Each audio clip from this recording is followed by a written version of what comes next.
इसलिए जब वो वक्फ अमेंडमेंट बिल लाएंगे भरपूर चर्चा होना चाहिए।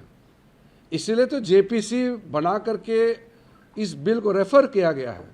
आज तक हिंदुस्तान के इतिहास में इतना व्यापक चर्चा किसी बिल के ऊपर में नहीं हुआ है।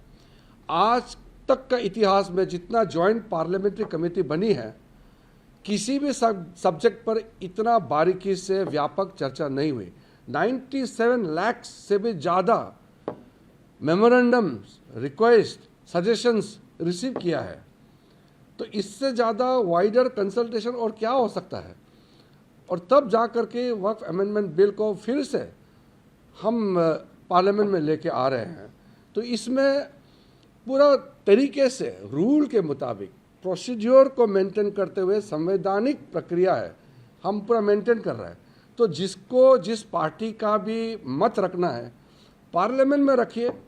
हम 2 घंटे, 3 घंटे, 4, 5, 6, 7, 8 घंटे देर रात तक अगर चर्चा करना है, हम चर्चा करने के लिए तैयार हैं।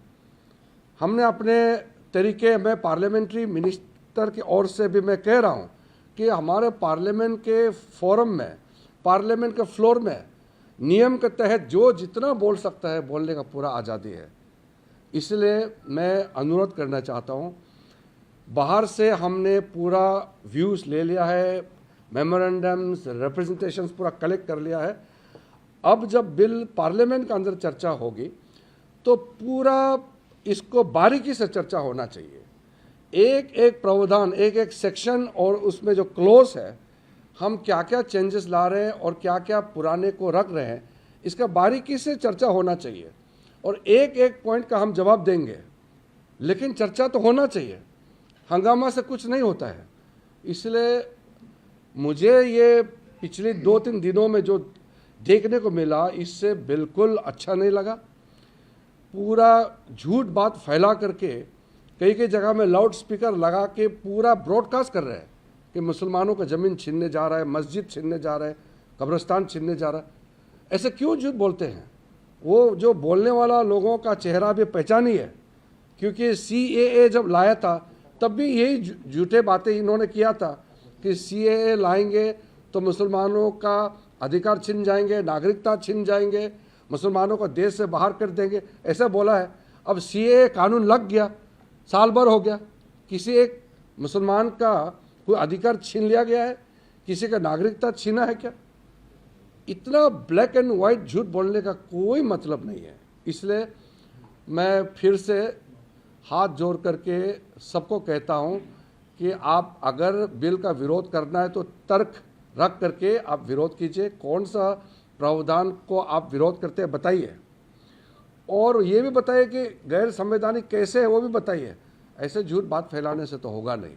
तो मैं आप लोगों के माध्यम से भी फिर से मैं कहना चाहता हूँ, आज ईद का दिन है, झूठ बिल्कुल नहीं बोलना चाहिए, चाहे वो मुसलमान हो या गैर मुसलमान हो।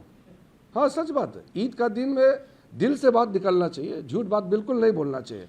वो ईद का दिन भी अगर झूठ बोलेगा तो वो तो इसका मतलब वो नकली आदमी है। इसलिए मैं पुनः आग्रह करता हूँ कि हम लोग जब बिल आने वाले हैं तो फिर उसको चर्चा के लिए तैयार करें। बिल्कुल बहस होना चाहिए, पार्लियामेंट्री डेमोक्रेसी है, खुल करके बहुत बारीकी से बहस होना चाहिए। डिबेट एंड डिस्कशन, ये सबसे बड़ा हमारा ताकत है भारत का। इंग्लिश में बोल दीजिए। My special appeal to everybody is, when we are preparing to bring Waqf Amendment Bill in the Parliament, we must participate in the debate and discussion on the floor of the House. Outside the Parliament, a record numbers of deliberations, consultations have taken place. JPC has gone on record to have the widest ever consultation process and highest ever representations being received in the history of democratic India. No other committee has gone so deep. So government has, with a very open heart, referred the Waqf Amendment Bill to the Joint Parliamentary Committee,